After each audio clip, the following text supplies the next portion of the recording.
We are under 1 week out from Avancus Houston, which is shaping up to be quite the exciting addition to the powerlifting calendar. Here are my 13 predictions for the men and the women. So first, let's go through who's in the meet. So 20 athletes, 10 men, 10 women. I'm going to be going through them in order of GL points, ascending order, because that's what the meet is going to be scored on, is GL points. So starting off with Ellie Weinstein, 57, fresh off her bronze medal performance at Junior Worlds. And there are her best lifts there for each of these athletes. I'm going to be showing you what their best lifts are that correspond to their best GL points performance. So you can see their kilos on top row, pounds on the bottom row. Emily Reynolds, 76, is up next. You can see her best lifts there, 562.5. Still pretty elite total for 76, and that's only the 9th nomination on GL points. Angelina Martinez, pretty strong 63, also just fresh out of the juniors, or recently out of the juniors anyway, totaling well into the 500s. And I'll go through in my predictions, but she's been putting up some pretty crazy gym lifts as well. In the 52s, Megan Herbert, who weighed in heavy at PNATs this year on her way to totaling 450, but she has totaled pretty much 1,000 pounds as a 52, so one to keep your eye on as well. Then Natalie Hunter, 63, fresh off of her silver medal performance at Worlds this year, where she just lost out to Betty Obora. She still finished as one of the best lifters at Junior Worlds, though, despite not winning her weight class. So pretty impressive performance she put up. Then number 5, speaking of Junior Worlds, Janae Kovacs, fresh off her Junior Worlds win, getting a gold medal in the 69 kilo class with 550. Crazy that there are juniors who are now in the mid 500s in the 69s for the women. But she's going to be going up against Jackie Malater, who's one of the strongest 69s in America and in the world, who's also well into the mid 500s as a 69. A few kilos ahead, actually, of Janae's performance that she did at NAPS. And then in top 3 nominations, you have Leanne Lee, who is one of the most underrated, strongest 47s really in the world. In fact, she's actually the 5th strongest 47 ever. And she has squatted, I think, 142.5 in comp, so 5 kilos more. If you give her those 5 kilos, she actually is the 4th strongest 47 of all time, only behind the big 3 being Heather Connor, Tiffany Chapone, and Jess Espinal. So yeah, former USA lifter, also one to watch out for at this meet. Then the top 2 nominations are pretty far out in front, and that is, of course, Heather Connor. Speaking of 47s, Heather Connor is the number 1 47 if you go by the biggest totals. She has the world record. She's the world champion, 435 kilos. One of the most impressive performances at Worlds this year was that upset win over Tiff. Although Tiff has totaled 450 at World Games, weighing slightly above 47, Heather Connor still is technically the strongest 47 to ever do it. And we'll see if she can add to that already insane deadlift that she pulled at Worlds. But top nomination for the women, pretty far ahead, is Meg Scanlon, who is the strongest 63 ever with her 566 total at PNATs this year. Now, granted, she didn't have the best Worlds performance. She actually finished in 3rd place behind Chiara Bernardi and Alba Borstrom. But, you know, people can't sleep on Meg Scanlon because she still is technically the strongest 63 ever. And we're interested to see if she can further extend that past Alba Borstrom, who's number 2 with her 565 total at Worlds and World Games. Okay, on to the men. And down in 10th is 2-time world champion Waska Carpio, whose best performance, 638 as a 59.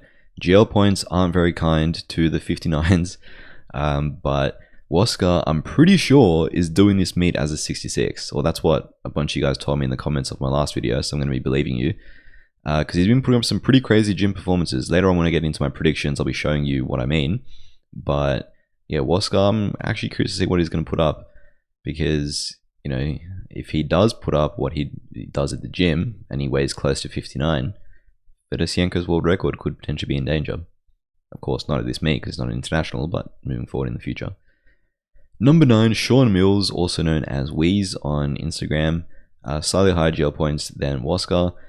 His best GL points performance was a couple years ago when he weighed in at 108. He is now 120, so he weighs about 10 kilos more than that, and his best total is 890. So slightly lower GL points than what he put up at a lighter body weight a couple years ago. But yeah, I anticipate he's probably going to beat that. But here, there he is in 9th nomination. And another 120, number 8, Nonso Chinye. This is a pretty hype one because we're going to be seeing him against Rondell, which despite the fact they're not super close on total, the deadlift battle will be insane. Plus, it would just be cool to see Rondell go up against one of the best 120s in the world because, you know, due to no fault of his own, he hasn't been able to compete in many head-to-head showdowns in his career so far. But Nonso's 965 that he did at Euros was his best GL points performance.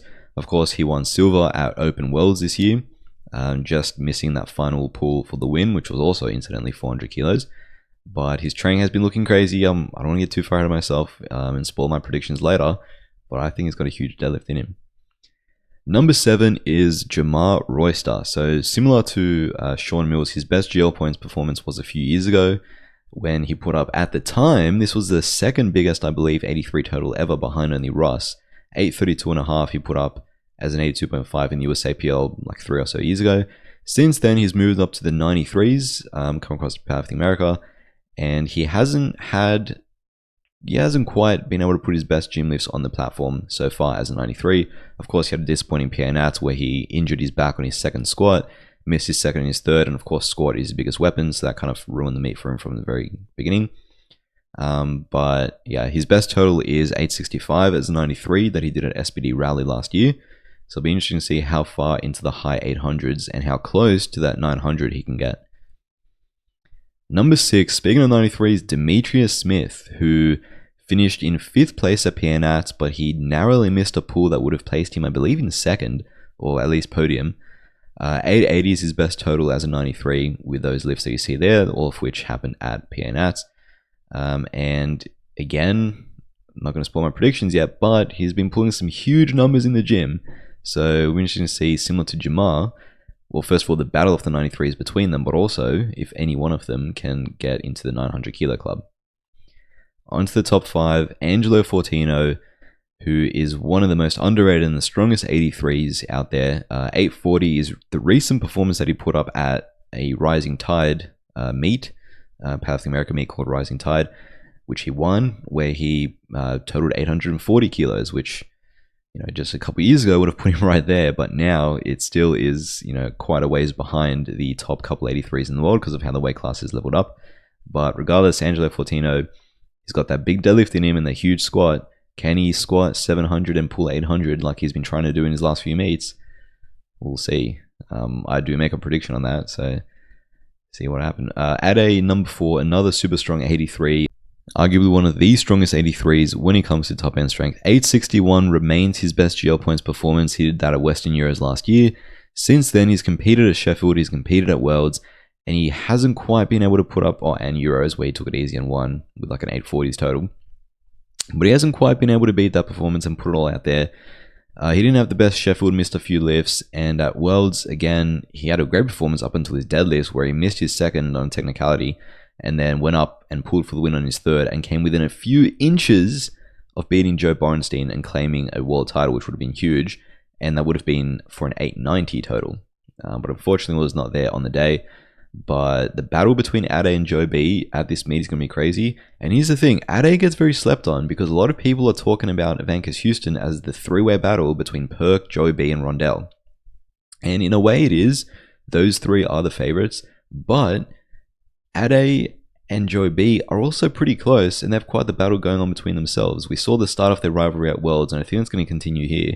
And the thing is, if you're willing to admit that Ade is close to Joe B, which we know he is because he came within a few inches of beating him at Worlds, then you also have to admit that Ade is in contention for the win here, right? Because Joey B goes without saying is in contention for the win, and if Ade is close to Joe, Ade could potentially take it all too.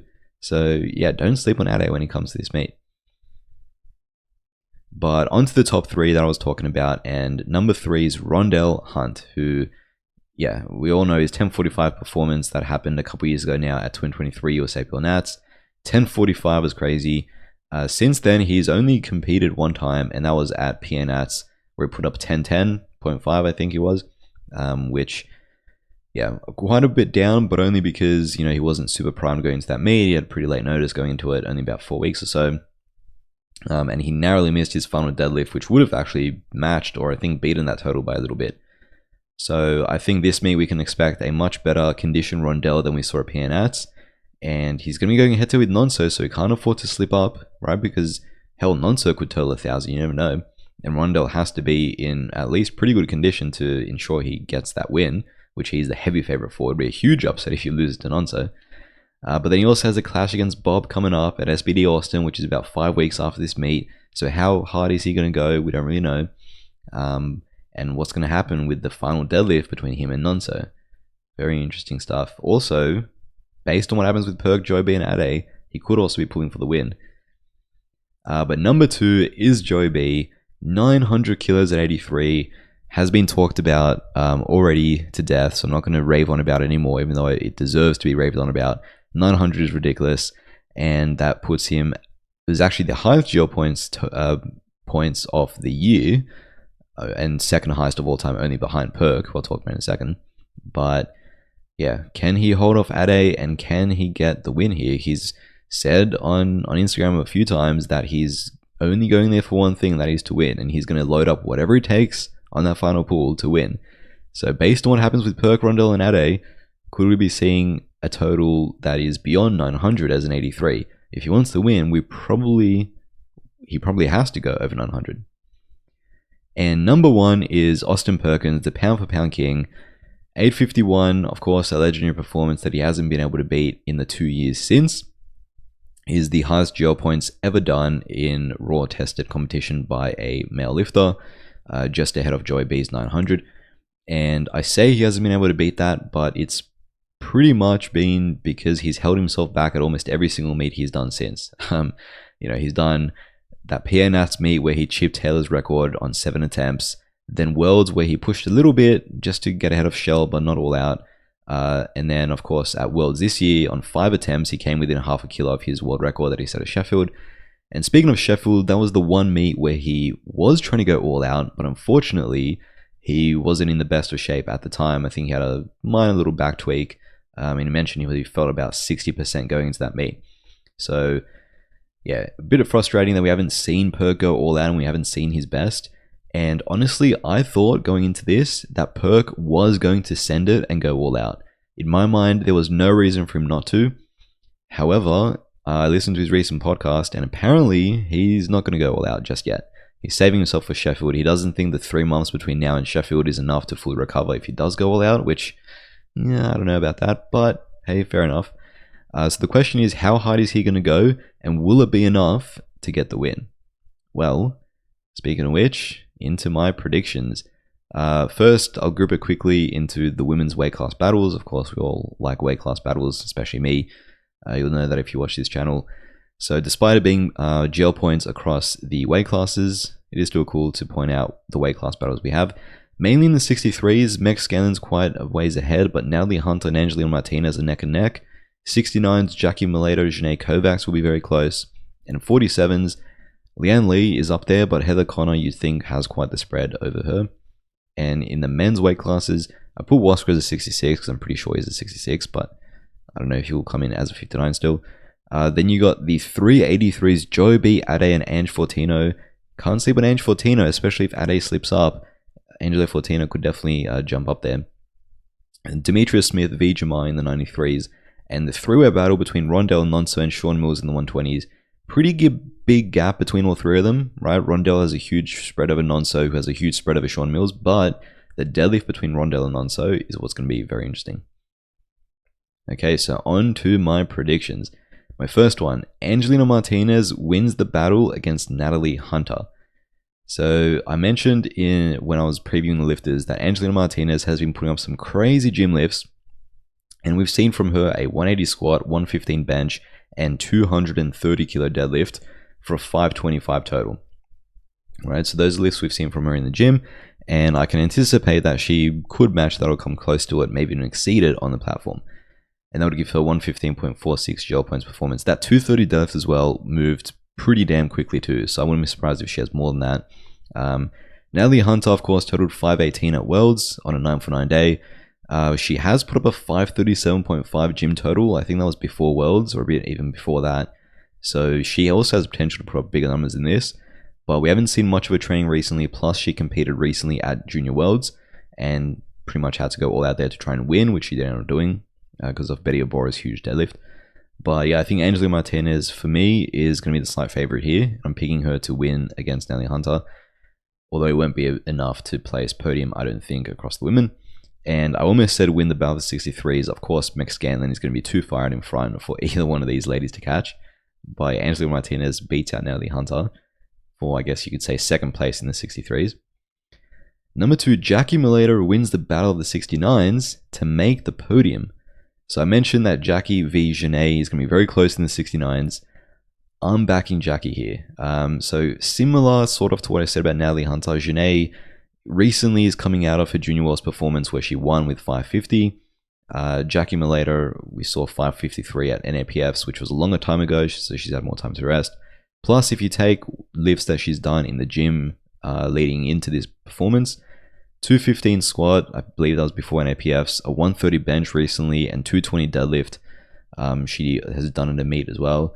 So 565, which I think, I don't think she's necessarily going to hit all those. Maybe she won't go quite as high on all of them, but I think that gives her enough of a spread to beat out Janae, who is, just fresh off of that Worlds winning performance, but not, really giving her enough time to build more momentum leading in with this next training block. So I think Jackie's a favorite, and if she does put up that performance in the 560s, that GL points of roughly 117 would be enough, in my opinion, to make top 3. Although it will be close between her and some other lifters, I think Jackie makes the podium here. Number 3, Heather Connor falls short of Tiff's 450, but still takes second place. So I mentioned Turbo Tiff totaled 450 at 47.1 at World Games, which kind of sort of feels like she's back as being the strongest 47, even though she didn't weigh in at 47, and Tiff or Heather still beat her at Worlds and has the biggest official total. But I think Heather Connor is going to have enough of a spread over Leanne Lee. She's not necessarily going to have to worry about her catching her from behind, although she can't afford to slip up. She has posted up a pretty good looking squats in training. So 147.5 is her best squat that she hit at Worlds. We've seen her do 150 for a paused rep as well as rep 140. So I think she's looking pretty good to set a squat PB there. 75 is the best bench. It's been a best bench for a while, so we can give her that. And she might attempt to break her deadlift PB of 212.5, because why not? Provided she's far enough ahead of Leanne that she won't be thrown from behind, she may as well go for it. So if she does get it and pull 215, that would give her a 440, which would definitely be enough to podium, and in my opinion, definitely enough to take second place pretty comfortably. But I still don't see her turning 450, which is what Tiff put up. So, maybe she loads up crazy on a final deadlift and tries to get 450, but I don't see her pulling 500 pounds. So, yeah, I think Tiff is still unofficially kind of sort of the strongest 47, even though officially it remains Heather. Number 4, Meg Scanlon reminds us that she's the strongest 63 ever, on her way to taking the win for the women's side. So, like I said, Alba Borstrom is all the rage right now in the 63s. World champion, World Games champion. She totaled 565 for the IPF world record at Worlds, and then matched that exact same total to win World Games. But Meg Scanlon, despite not having the best worlds, like I mentioned, her 566 is still a kilo heavier than than Alba's official world record, and he still makes her the strongest 63 ever. And I think she's going to want to reiterate that at Avancus Houston. Now, she posted up recently, or after Worlds, what her best training lifts were in her training cycle leading into Worlds, and he consisted of a 205 squat, 148 bench, and 220 pull, which kind of sort of wasn't fully locked out, as you see there, but still, that's a 573 training total leading into Worlds. Now, do I think she's going to hit that? If she does, it would give her a crazy GL points. In fact, it would give her 125, which would make her the second biggest GL points ever, only behind Agatha. At the moment, I believe she's in 5th behind Agatha, Brittany Schlater, Carola Gara, Tiffany Chapone. But if she gets that, she would be in 2nd behind only Agatha. But even if she doesn't quite get that, I think she is gunning to make a statement again and to beat her 566, so beat her unofficial overall world record. We've seen her do a 200 kilo squat double recently, which is huge, only 3 below her comp PB. If she can get her bench to fire, not like it did at Worlds, then she should be looking good for that, and potentially pulling 215 to 220. I can see a pathway where she beats her 566 numbers because she is looking stronger than ever. So I wouldn't be surprised at all if she does that. In fact, I'm going to be predicting that she does do that and break her 566 performance. And yeah, she reminds us that, you know, as hyped as Alba is right now, and as successful as she's been, Meg Scanlon is still, by the numbers, the strongest 63 to ever do it. Okay, on to the men's predictions. Number 5. Waska Carpio is going to beat Fedosienko's total, but he's going to do it as a 66, not a 59. So I mentioned that Waska has been putting up some crazy gym performances, and what I mean by that is a 690 training total. So consisting of a 235 squat, a 175 bench, which is monstrous, like almost 30 kilos above his best competition bench, crazy, and a 280 deadlift. It would still only give him a 110.25 gel points performance, roughly. I mean, I think I gave him a body weight of like 63, 64 for that or something. But yeah, so he's not going to be in contention for podium. However, I think he's going to make a statement and beat Fedosienko's total. 669.5 is Fedosienko's IPF world record. 670.5 is the most he's done domestically at the Russian level. So I think Waska is going to be able to beat that, but he's going to do it as a 66, although I don't think he's done with the 59s, even though he's doing this one-off meet in the weight class above. I think he wants to go back and, you know, yes, he has the 2 world titles where he was relatively unchallenged, but now the 59s are heating up. Ivan Campagno-Diaz, Wahyu Surya, Kasim Sam potentially, right? Antoine Garcia is even getting stronger. So I think Waska is going to want to come back and rejoin that 59 kilo class, which is the more exciting, or the most exciting it's ever been right now. Not to mention if Fedosienko himself comes back. But yeah, I do think this will give him quite a big boost to be able to say that, hey, he did in fact beat Fedosienko's legendary total, albeit at the weight class above. Number 6, speaking of the 93s now, Jamar Royster finally squats 800 pounds in competition, but it's not enough to beat Demetrius Smith in the battle of the 93s. So Jamar has put up some crazy squats in the gym. We've seen him squat in excess of 370, which is absolutely ridiculous. And unfortunately, the most he's hit in competition, I think, is 357.5. He did an SPD rally, and like I said, he tweaked his back at PNAT, so he wasn't able to show us his squat strength there. But his squat strength is absolutely stupid strong, and I think this is the meet where he can finally squat 800 pounds. His training has been looking pretty damn good. So we've seen a 220 bench from him and a 320 deadlift, and not quite an 800 pound squat, but like a sort of high 7s, I think it was. I can't remember exactly now. But in terms of what I think he's going to be able to do, if he squats 800 pounds, let's say 365, and let's say benches 215, pulls 315, that's an 895 total, right? Now, of course, very rough numbers. He could deadlift and bench slightly more, maybe squat slightly less, who knows? So he could end up around the 900 mark. Do I think he ends up around the 900 mark? I don't think so. I don't quite think he totals 900. Potentially, he might miss his final deadlift to try and get that 900 number. But I do think he finally squats 800 pounds and becomes the first 93 to do it, unofficially beating Ross's 93 squat record that he set at NAPFs. And someone please get this man to an international so he can break that squat world record finally, because he's been the strongest 93 squatter in the world for a while now, pretty much ever since he's moved up to the weight class from the 83s. So it'd be cool to finally see him do it on the platform. Number 7, speaking of his 93 rival here, Demetrius Smith, I think he's going to join the 900 kilo club. So we mentioned that Demetrius Smith's deadlifts have been looking crazy strong in training. He's pulled 380 kilos. We've seen him go over 800 pounds multiple times in training. The biggest that we've seen recently is a 380 pull, which is just a few kilos off of Chance Mitchell's biggest ever deadlift that he did in the 93s domestically, and of course above his IPF world record. But if you combine that 380 deadlift with his best squat and his best bench, both of which came at PNATs, 310 and 210, that exactly gives him 900. Now, exactly the lift breakdown he takes, I'm not sure. Maybe he squats and benches slightly more, so he doesn't have to deadlift quite as much. Because at 380, yeah, it looked like smooth, but also looked like kind of hard still. You know, hard enough to where I think it's not necessarily a guarantee on meet day. But I think regardless, he's going to load up what he needs to total 900 on that final deadlift. and I think he's going to make it. So Demetrius Smith enters the 900 kilo club, which is seemingly the low end of what you need to be considered a top end 93 lifter nowadays, which is absolutely crazy. Number 8, onto the 83s now. Angelo Fortino becomes the first 83 to squat 700 pounds and pull 800 pounds, but he still loses to Ade and Joe. So Ange Fortino has been gunning for that magical 700 pound squat and 800 pound pull for a while now.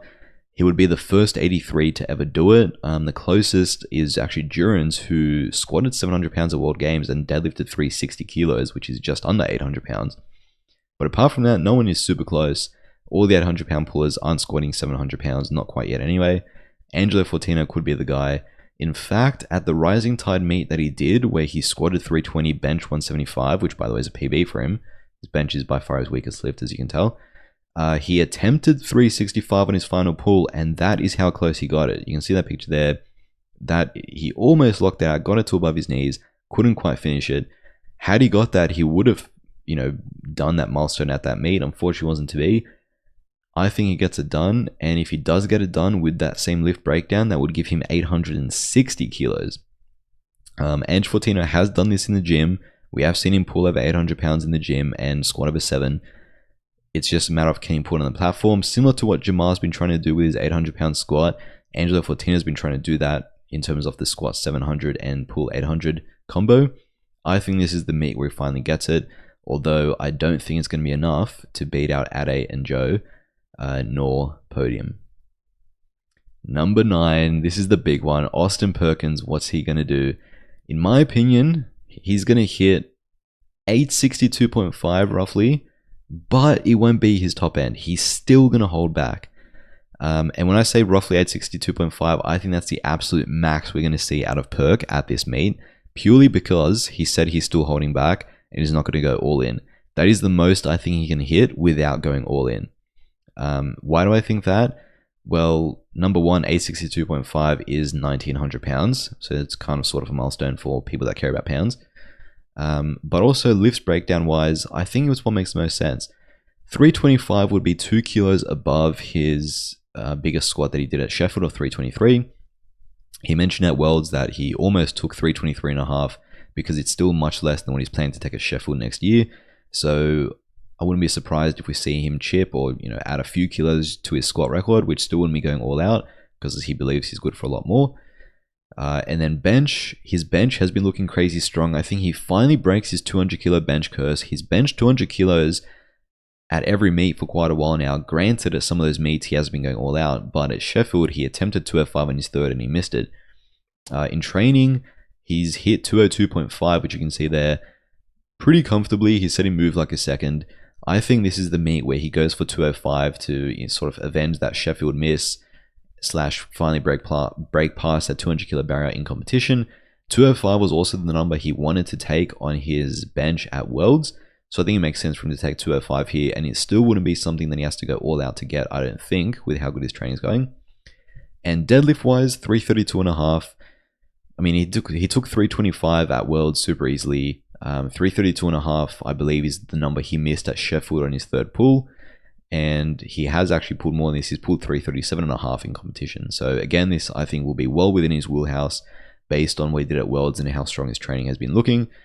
He says he's in great form, so that should be a sub-maximal pull for him. And also, similar to his bench, it would avenge his Sheffield miss. So those numbers, I think for Perk, make the most sense. They combine for 862.5 with 1900 pounds. Honestly, I would love to see him go all out. I really would. Of course, he wouldn't count as an international world record, so he wouldn't eat into his Sheffield advantage. I would love to see him go all out, but unfortunately, he said he's not, so fair enough. But yeah, this is the absolute top end. I don't think he goes any more than this. This is sort of the max I can see him do while still not pushing himself fully, which is crazy to think about because this would give him a 126.62 GL points, which is highest ever on the men's side by quite a bit, and he's still going to be going all out. But yeah, that's my prediction for Austin Perkins. And I will say, what happens with Perk is going to dictate what I think happens with Joey B, Ade, and Rondell, because they're all going to be pulling after Perk. Perk's day is going to finish before any of the other contenders' days will. So based on how much Perk pushes will influence whether or not Joey B pulls for the win, and what happens with Ade, and what happens with Rondell, right? So very much a flow-on effect here, but this is my top end prediction for Perk. Whether or not it's enough for the win, I'll get to that in a second. But number 10, Ade becomes the second strongest 83 ever, but can't quite break that final deadlift curse. I kind of hate to make this prediction because I don't want to keep predicting that Ade is going to miss his final pull. That's a prediction I made at Sheffield and Worlds, and both of which came true.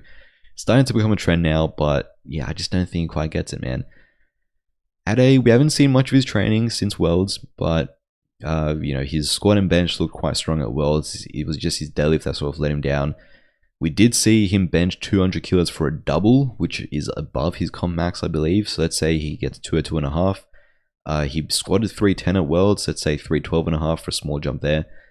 If you combine that with a roughly 800 pound deadlift, 362.5, which I think is a reasonable second for him to take, that gives him 877.5 on his second deadlift. All right, which if he had got his second deadlift at Worlds, he would have been around 870 as well.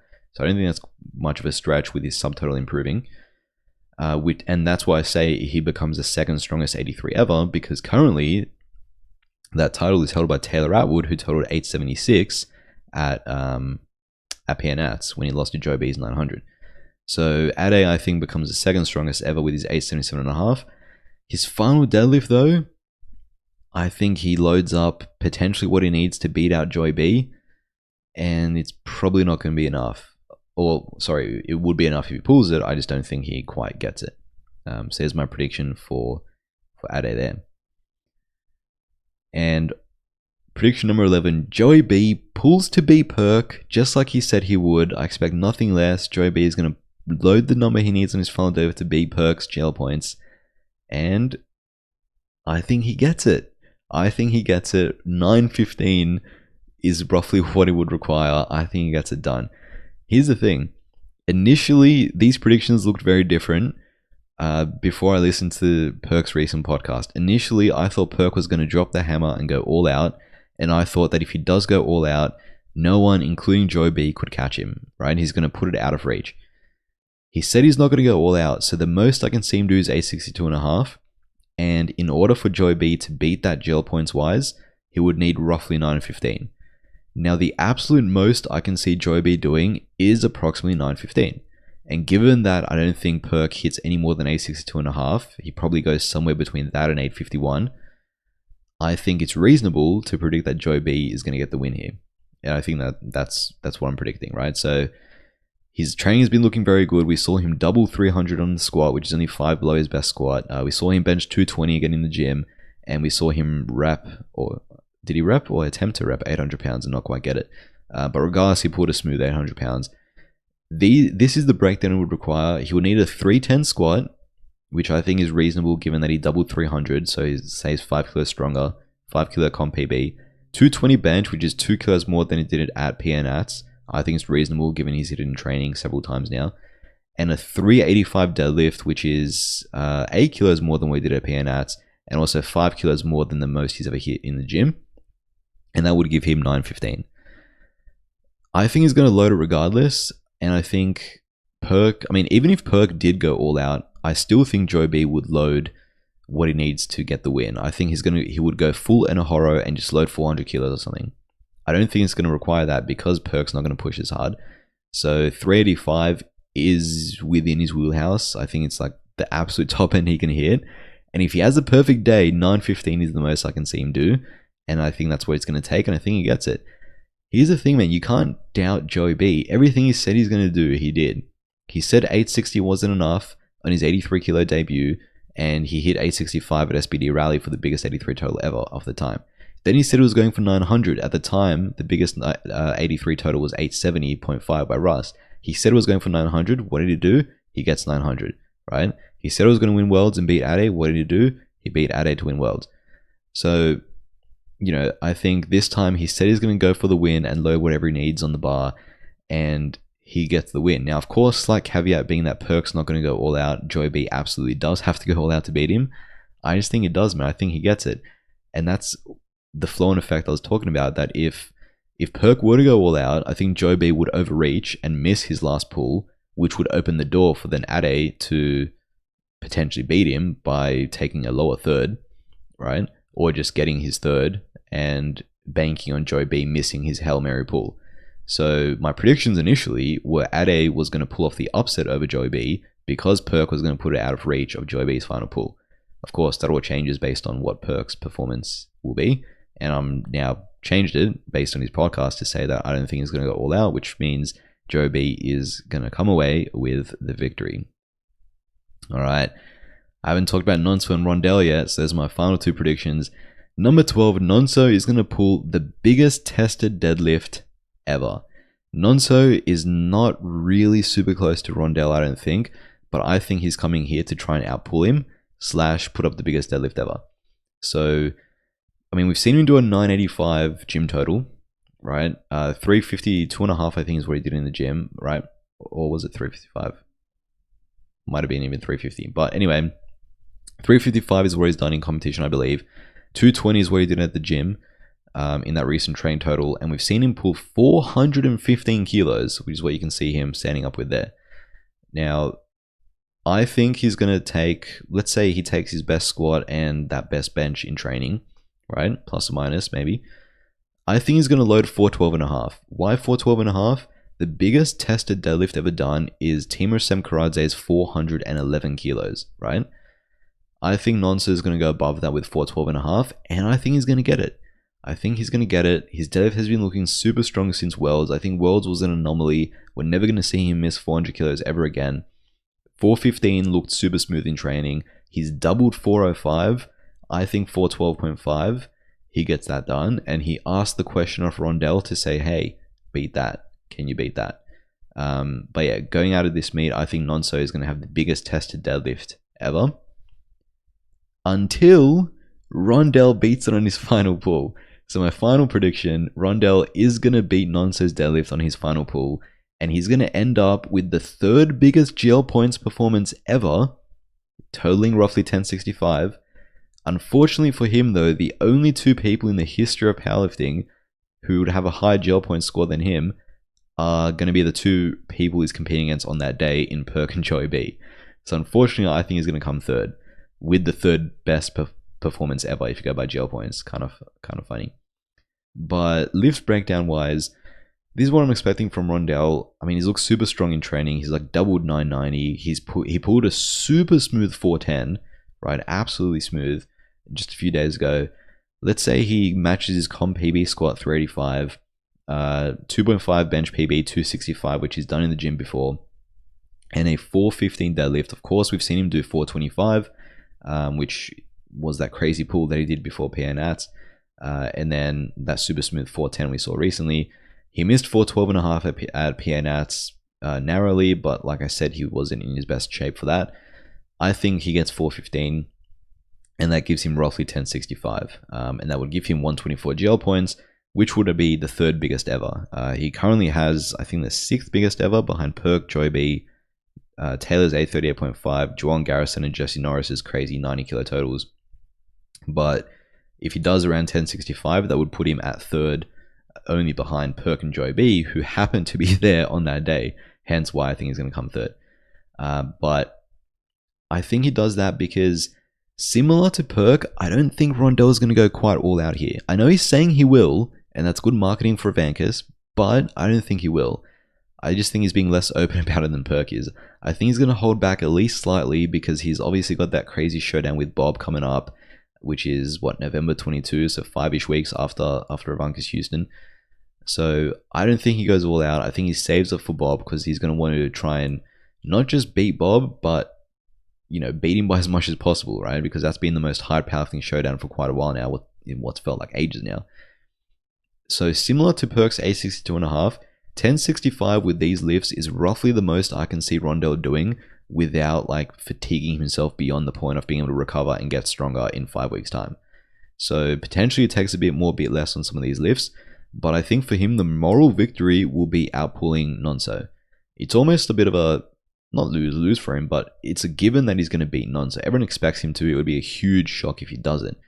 So if he beats him, but Nonso out deadlifts him, it's still going to be like a victory for Nonso, it would feel like. So I think Rondell is going to want to have the final deadlift, he's going to want to have the final say, and he's going to want to outpull Nonso. That's going to be his main goal this meet. Also, based on what Perk and Joe B do, he might load up potentially for the overall win. However, I don't see that happening. GL points math-wise, the number he would need to beat Perk and Joe B's GL points based off what I'm predicting them to do is roughly 1085. 1085, potentially even a bit more than that. I don't see him hitting 1085, not because he's not capable. I think he could if he does go all out and everything. I just don't think that's necessarily a smart choice with the showdown against Bob coming up. And I think he's going to give himself, enough of a sort of buffer on subtotal to where if Perk and Joe B either slip up or don't have their best days or don't go as hard as I'm predicting them to go, then Rondell is going to pace himself for a subtotal big enough where he could potentially load for the win. And that's what he's going to do with that, big 385 and 265-ish bench, a squat and bench plus minus, right?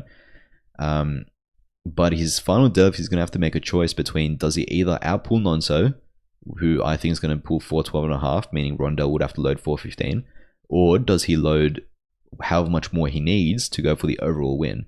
Now, based on what I'm predicting, he would have to load up like 430 or something, 435, something ridiculous, or potentially a bigger subtotal, but I don't think he's going to do that because he's going to want to leave it in the tank for the deadlift to beat Nonso. So yeah, I think he ends up with 415, so he actually ends up with the biggest tested deadlift ever, outpulls Nonso, and doesn't cook himself for the showdown against Bob. But there you have it. Those are my 13 predictions and my preview for the lifters at Avancus Houston. Let me know what you think, if you agree or disagree, and I cannot wait to watch this meet.